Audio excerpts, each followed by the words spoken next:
What would you do if everyone you had left in the world told you, to your face, that you were worth exactly $14? For Josephine Harlan, 19 years old and newly orphaned in the spring of 1884, this was not a question. It was a Tuesday. It was her uncle's desk, a ledger closing like a jaw, and a train ticket West paid for out of her own father's funeral money.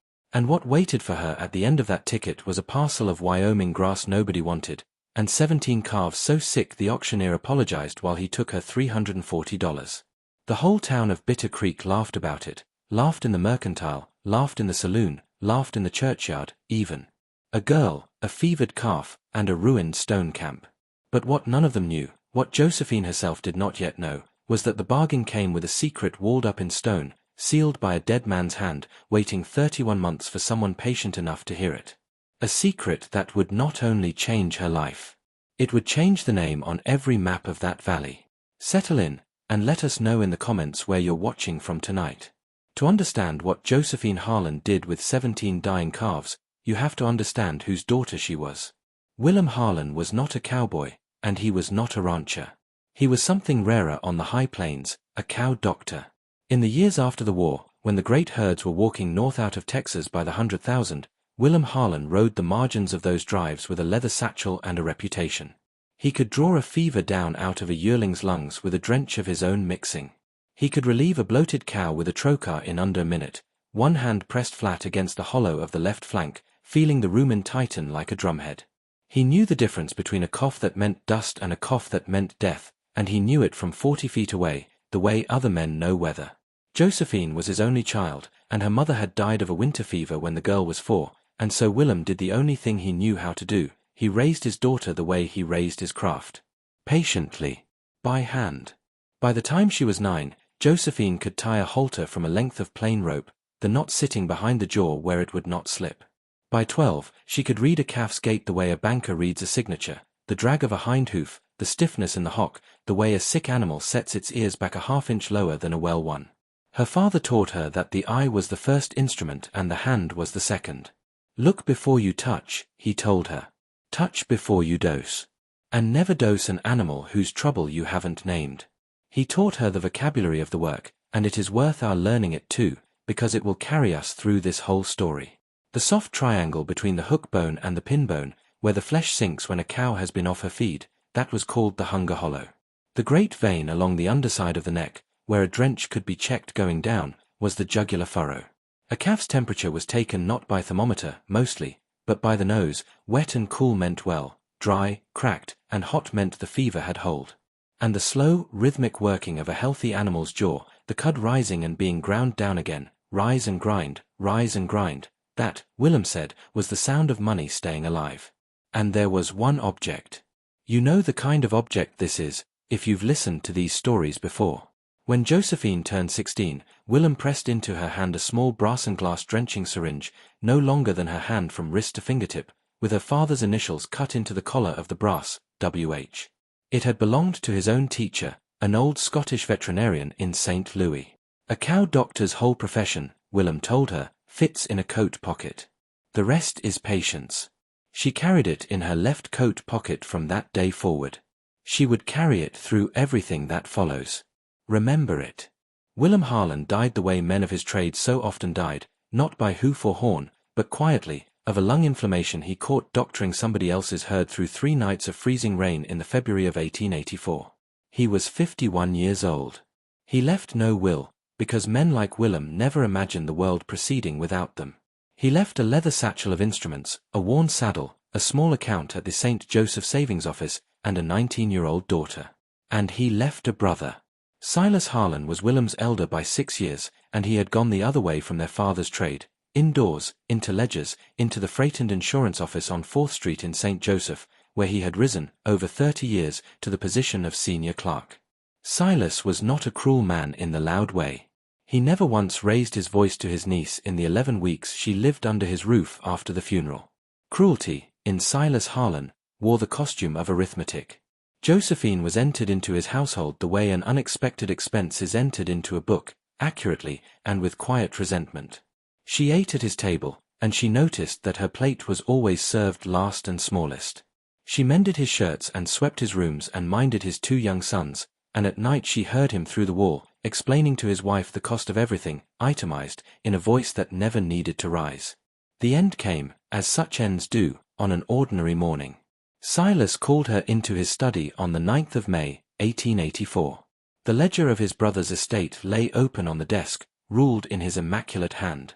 He turned it toward her so she could see the column. The savings account, he explained, had held $354. The funeral, the stone, the settlement of 2 outstanding feed bills in Wathena, the 11 weeks of her board, which he had charged against the estate at $4 a week, a rate, he said, that was more than fair, all of it was set out in figures so neat they looked almost kind. What remained, Silas said, sliding the coins across the desk with 2 fingers, was $14. $14 even. Your account, he told her, is settled. He had already written to a man he knew in Wyoming, a freight agent, and had learned of a situation that might suit her. A school in Cheyenne that took charity pupils, or a laundry in Omaha that was hiring. He offered these facts the way a man offers directions to a railway platform. Josephine looked at the ledger for a long moment. She did not argue. She did not cry. She picked up the $14, coin by coin, and she said, "Thank you for the accounting, Uncle." And something in the flatness of her voice made Silas Harlan look up from his book, but she was already gone from the doorway she packed that night, and the bag was small, and this is what was in it. 2 dresses, her father's leather satchel of instruments, a coil of rope, a folding hoof knife, a tin cup, her mother's wedding ring on a cord, and, at the very bottom of the bag, wrapped in flannel, the little brass syringe with WH cut into the collar. The journey west took her 4 days and 640 miles, and the land changed under her like a sentence changing its mind. Out of St. Joseph there were still farms, square, fenced, plowed, civilized, and then the farms thinned, and the fences thinned, and by the time the cars passed Kearney the world had gone to grass, an ocean of it, moving in waves under a wind that never once stopped. Josephine sat by the window with her satchel on her knees and watched the telegraph poles go by, one every 60 yards, each one a little lonelier than the last. At Sydney she changed to a stage. At the stage station, a man looked at her bag and her face and asked if she was meeting somebody. She said, no. He did not ask again. Now, why Wyoming? Why, with $14 to her name and offers of laundry work in Omaha, did Josephine Harlan buy a ticket to a town she had never seen? The answer was in her father's papers. Among Willem's letters she had found a handbill, 2 years old, announcing the dispersal sale of the Bitter Creek Cattle Company's remaining stock, young calves, mostly, from the company's last calving. And in her father's hand, in the margin, in pencil, Bitter Creek overstocked and underdoctored. Good blood going cheap. A person could begin here. He had written it for himself, perhaps. He had never gone. She went for both of them. Bitter Creek, Wyoming Territory, in the May of 1884, was 11 buildings along a wagon road, a rail spur that ran twice a week, and a population of perhaps 90 souls who all knew each other's business the way they knew each other's horses. The sale was held in a rope corral behind the feed store, and the auctioneer was a tired man named Pruitt who did not even climb onto the wagon when the calves were brought up. There were 17 of them, shorthorn cross yearlings, ribs showing, coats rough and staring, and every one of them coughing. It was a wet, deep, ragged cough, the kind that comes up from low in the chest. Shipping fever, the crowd muttered. Lung fever. The men standing at the rails were not there to buy, they were there to see what fool would. And when Josephine Harlan stepped forward and asked the opening price, the laughter began, not loud, at first. The way rain begins. $20 a head, miss, Pruitt said, and I'd be doing you a kindness to refuse it. A voice from the rails called out that she'd do better to buy 17 coffins and save the freight. Another man, she would learn his name soon enough, a heavy, well-dressed man named Vernon Galt, who owned the bank building and half the mortgages in the county, watched her from under a good hat and said nothing at all. Josephine walked the rail of that corral the way her father had taught her. She looked at noses. She looked at eyes, which were bright, not dull. She put her hand flat on the hunger hollow of the nearest calf and felt the skin over the ribs, tight, but not tight enough. She listened to the cough. Dust rides high, she remembered. Fever rides low. But this, the cough was low, yes, but the eyes were wrong for dying. Fever you can fight, her father's voice said in her. It is the will to eat you cannot give them. 2 of the calves were chewing cud. Rise and grind. Rise and grind. 17 head, she said to Pruitt. $340. She had to borrow against her father's saddle and her mother's ring to make the sum with the cattleman's agent, and she signed a note for it, in her own hand, at 12%. The town talked about nothing else for a week. Let me ask you something, before we go on, have you ever watched a crowd laugh at the one person in it who was right? Tell us in the comments if you have. Because it happens more often than it should, and it happened that morning in Bitter Creek. There remained the question of where 17 sick calves and one 19-year-old girl were to live, and here the story takes its first turn toward the strange. 3 miles south of town, on a bench of land above the creek, stood an abandoned homesteader's camp that everyone in Bitter Creek knew of and no one in Bitter Creek wanted. It had been built by a man named Elias Crow, and if you asked in town about Elias Crow, the answers came wrapped in a particular silence. He had been the paymaster, they said, for the old Sweetwater Syndicate's drives, back in 79 and 80. He had built the stone springhouse over the creek's best cold spring, and a dugout cabin against the hill, and he had fenced 40 acres of bottom with good posts. Then, in the winter of 1881, a payroll had gone missing, $6,000 or more, depending on who told it, and the suspicion had fallen on Crow, and though nothing was ever proved, the man's name had rotted where it stood. He had died out there alone in the fall of 1881, of consumption, and nobody had lived in the camp since. The land office would lease the 160 acres to anyone who would pay the back fees and work it. The fees came to $11. Josephine paid them. Vernon Galt made his offer the second day she was in the camp. He rode out in a good buggy, did not step down into the mud, and looked at the 17 coughing calves in Crow's ruined fence the way a man looks at a bill he expects to collect. "I'll give you $80 for the lot of them," he said, "and take the lease off your hands, and you'll have had a cheap education." $80, for what she had paid $340. Now stop and think about that, because it is the oldest tale in the world. If the calves were dying, why did a man who owned half the county ride 3 miles of bad road to own them? And if the camp was worthless, why did he want the lease? Josephine thanked him for his trouble and said the calves were not for sale. Galt looked at her for a long moment. "The springhouse leans," he said, by way of goodbye.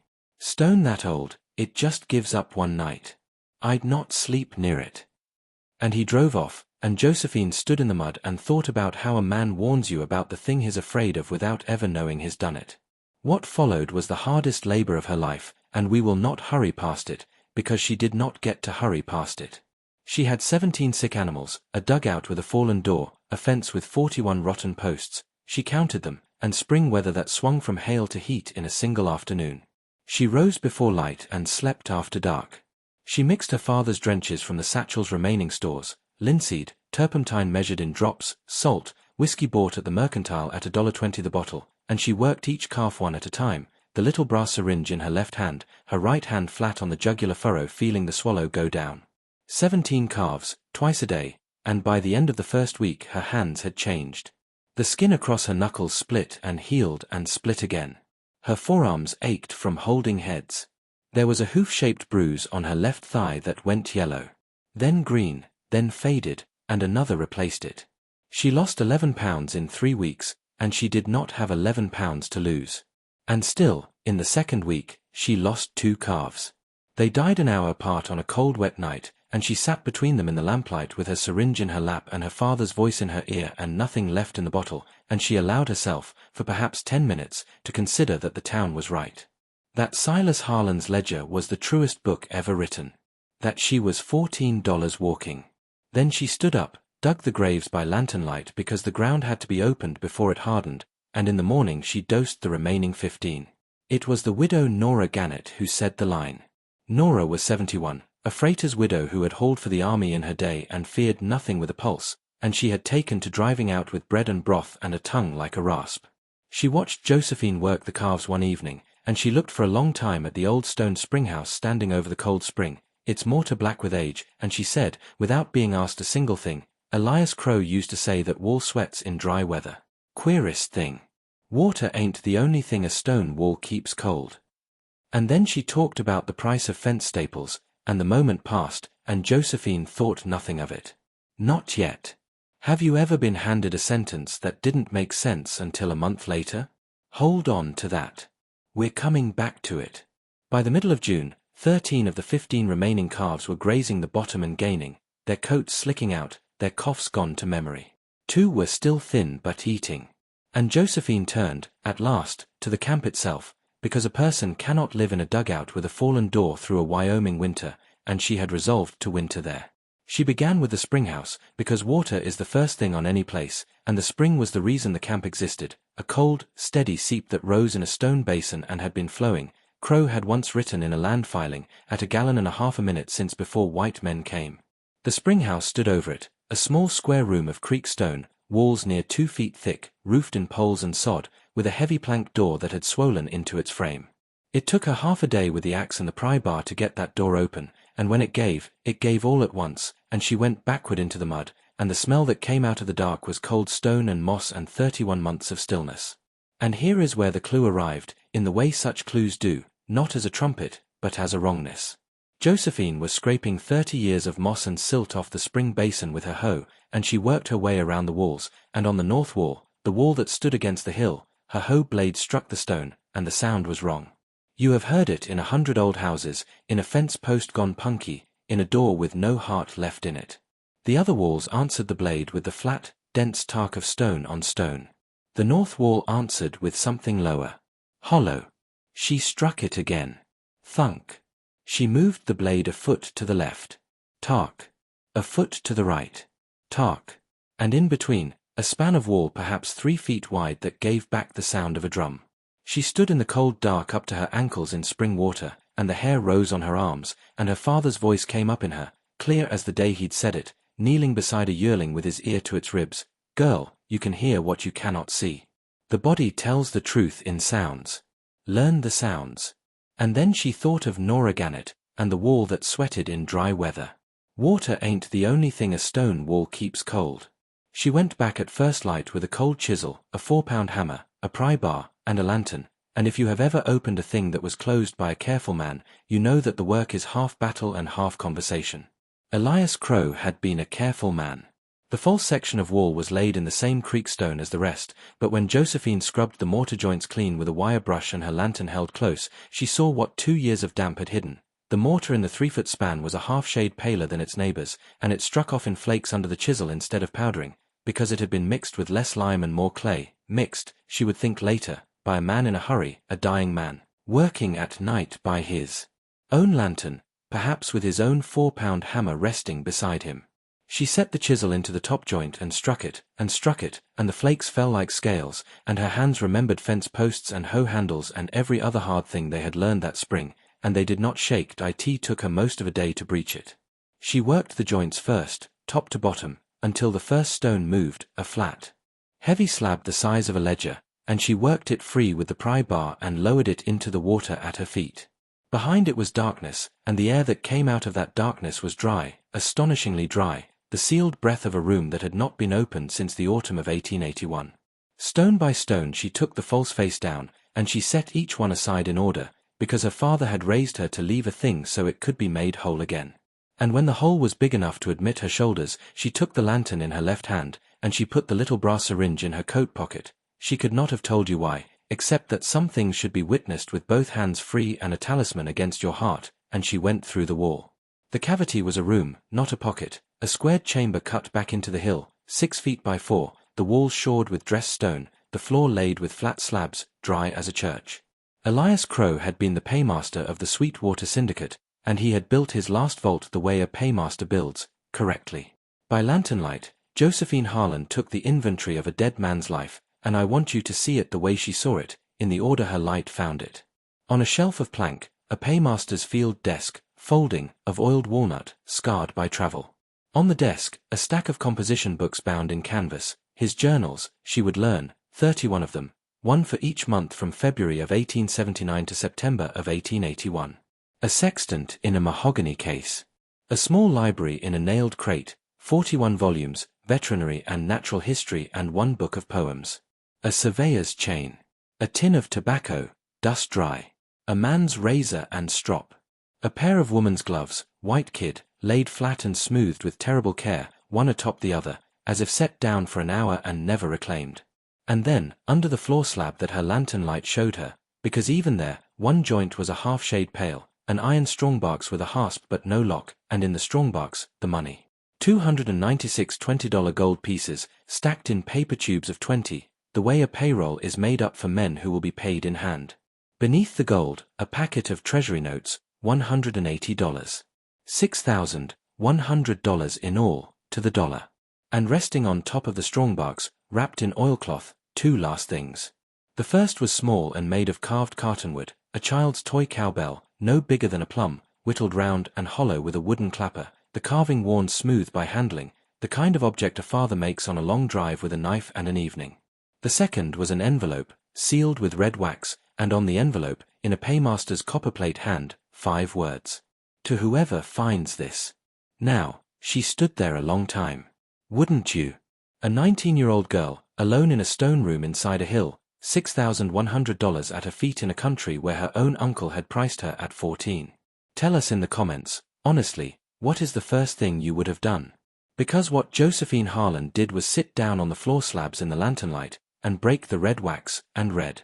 The letter was dated the 14th of September, 1881. It was written in a clear, disciplined hand that grew less disciplined as it went, and this is what it said. To whoever finds this.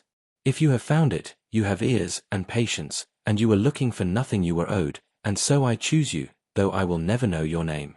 My name is Elias Crow. For 11 years I was paymaster to the drives, and in all that time no man who rode for me was ever short $1.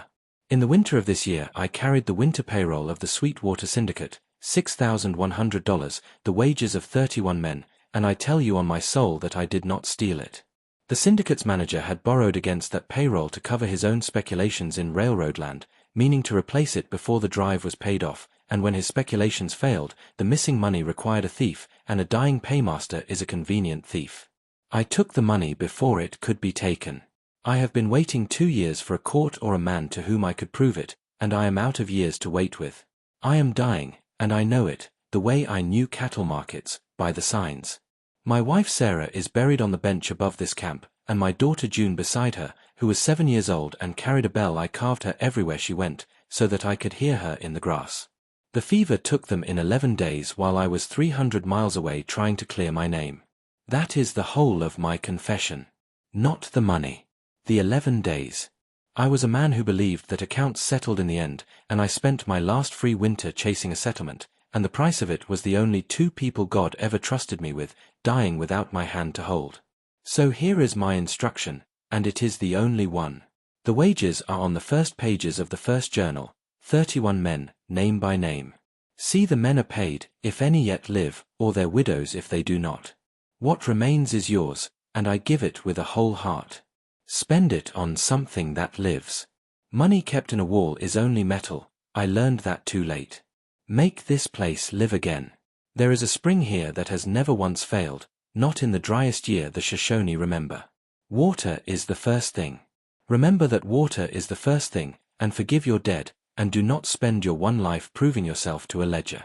E. Crow, Paymaster, late of the Sweetwater. She read it 3 times. Then she folded it along its creases, and sat in the dry dark with the carved bell in one hand and her father's syringe cool against her hip through the coat cloth, and she did not cry, because she was her father's daughter, but she sat a long while, and the lantern burned low, and somewhere above her the spring ran on at 1.5 gallons a minute, as it had through all of it. What would you have done with the letter?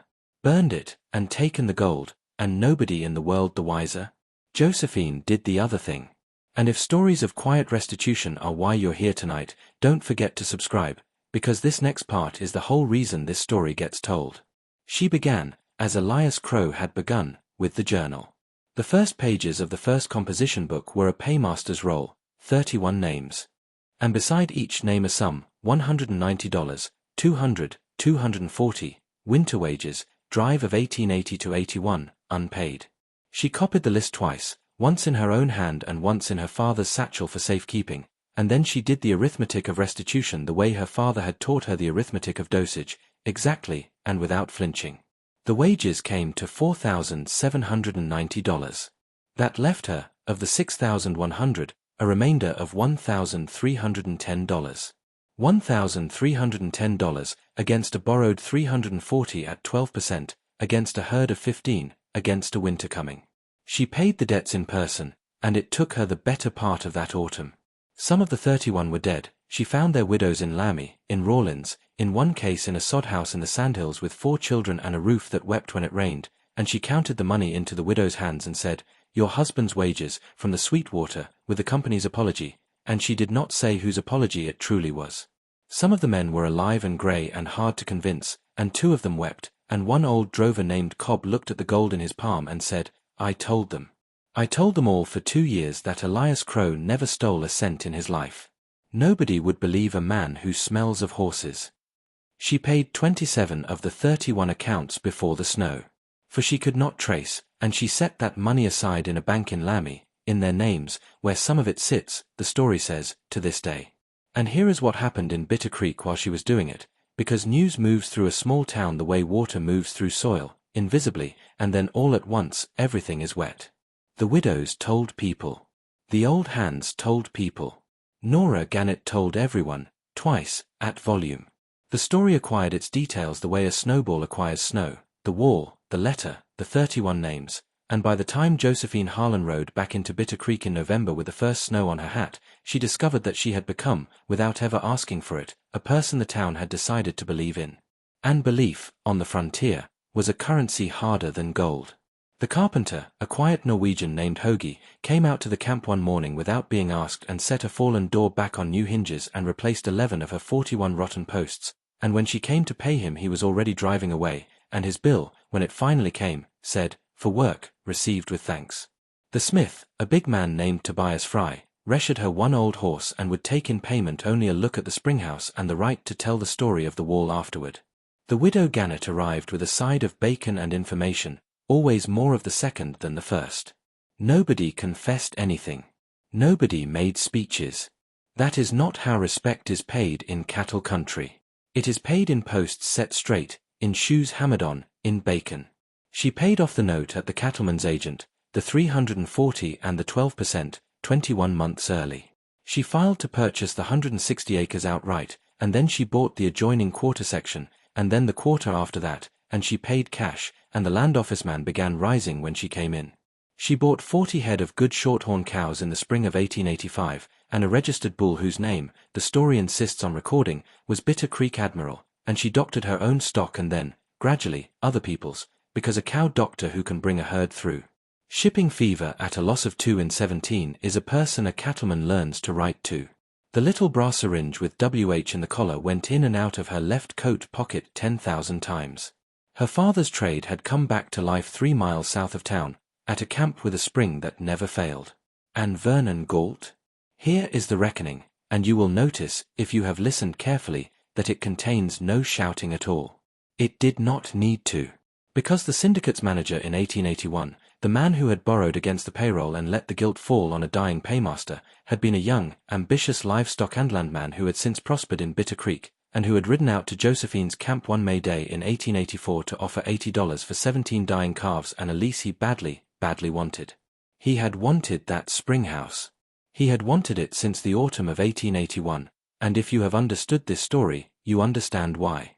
He had never known whether Elias Crow's money was in that wall. He had only known that if it was not money, it was evidence, and a letter, and 31 names. Elias Crow's journals were copied, in full, by the county clerk, and the originals went into a bank vault, and the copies circulated the way copies do. Nothing was ever prosecuted, the statute and the years had seen to that, but something worse than prosecution happened to Vernon Galt. People learned what he was, and they learned it quietly, over coffee, at the rails of corrals, in the pews. His bid for the territorial legislature, which he had been preparing for 2 years, ended before it began, because men who would have carried his petitions found reasons to be elsewhere. Deposits moved. Mortgages, when they came due, were refinanced elsewhere. The bank did not fail, it simply withered, season by season, the way a plant withers when the water is cut off, and Galt sold out in 1889 and went to Denver, and the histories of the county do not record that anyone in Bitter Creek ever raised a voice to him. They did not have to. He had been undone by a dead man's handwriting and a young woman's patience, and there is a kind of justice in that which a courtroom has never once managed. Her uncle Silas wrote to her in 1886. The letter was 3 pages, and it moved, in its careful way, from felicitation to reminiscence to a proposal. He had heard she was doing well, and family was family, and he happened to know of certain investment opportunities, and surely her father's estate, reconsidered in the light of, she read it once, sitting at Elias Crow's folding field desk, which she had brought out of the wall and oiled and used ever after. Then she took a sheet of paper, and she wrote back one line, in the ledger hand her father had taught her, received with thanks. My account is settled. J.H. She sent him no money, and no anger. She sent him his own arithmetic, and the records show he never wrote again. Some reckonings are a door slamming. This one was a ledger closing, quietly, the way it had opened. Now let a year go by. Then 5. Then more. Let it be an evening in the autumn of 1912, and let us climb the bench above the creek and look down at what the place became. The dugout is gone, and in its place stands a 2-story house of milled lumber with a wide porch facing the water. The springhouse still stands. She would not allow it touched, except to be re-roofed and repointed, stone by numbered stone, and over the door she set a lintel carved with 3 words, water is first. The 40 fenced acres have become 11,000. The 15 survivors of the 17 have become, well, they became mothers and grandmothers long ago, and what grazes the bottom now are their descendants, 400 registered shorthorns with the Circle H brand, the Harlan herd, whose bloodlines cattlemen traced in stud books and whose calves sold by telegram to 3 territories. The rail spur that ran twice a week now stops for her shipments. There is a cookhouse, a bunkhouse for 11 hands, a surgery with glass front cabinets where the girl who once dosed calves by lantern light now teaches animal doctoring, every autumn, to whoever will come, cowboys' sons, homesteaders' daughters, 2 government veterinarians who arrived skeptical and left taking notes. Her students learn the hunger hollow and the jugular furrow. They learn look before you touch before you dose. They learn that the body tells the truth in sounds. And the town. Bitter Creek has 200 people now, and a church bell, and a school with a family's name over the door, and every widow and orphan's account at the store is quietly settled each Christmas by a person nobody officially knows. Hoagie the carpenter's son built her barns. Tobias Fry's granddaughter keeps her books. Nora Gannett did not live to see the half of it, but there is a bench by the springhouse with her name on a brass plate, because Josephine Harlan remembered exactly whose sentence had turned the key, and she paid her debts in both directions. In the autumn of 1912, a Chicago livestock paper sent a man west to value the operation for an article, land, water rights, registered stock, contracts, buildings, and the figure his appraisal reached was $2,100,000. The article ran under a headline about luck. People who knew the story wrote to the paper to complain about the headline. And so we come to the last scene, and it is a small one, because the true ones are. Evening, the first cool of October. Josephine Harlan, 30 years on from the girl at the corral, sits on the porch in the dusk with the 11,000 acres going gold and grey around her, and on the table beside her coffee, she still takes it black, still at dusk, a ritual she has kept since the first winter, lie 2 objects. In her left hand, the little brass and glass drenching syringe, the brass worn bright by 40 years of pockets, WH still legible in the collar. In her right hand, a child's toy cow bell of carved cartonwood, smooth as a river stone. One man gave her a trade and taught her that patience is a profession. The other man, whom she never met, gave her $6,100 and a letter and taught her that money kept in a wall is only metal, and that the dead can still choose us, and that being chosen is a debt and a blessing at once. She sat there a long time, the way she had once sat in the dry dark of a hidden room, and the spring ran on below the porch at 1.5 gallons a minute, as it always had. She was 19, and she had been cast out with $14 to her name, and she had bought 17 sick calves for $340, and the whole town had laughed. Remember that arithmetic. It is the kind the world offers you, from time to time, disguised as a joke. Thank you for staying with us for this story of patience and restitution. If Josephine's journey moved you, please give this video a like, and share it with someone who has ever been priced at less than they were worth. Don't forget to subscribe and click the bell, so you won't miss our next tale. Next week, the story of a lighthouse keeper's daughter who inherited a light everyone said was cursed, and what she found in the oil room wall. Until then, be well. And tell us in the comments, what did you carry out of the hardest chapter of your life, and where are you watching from tonight?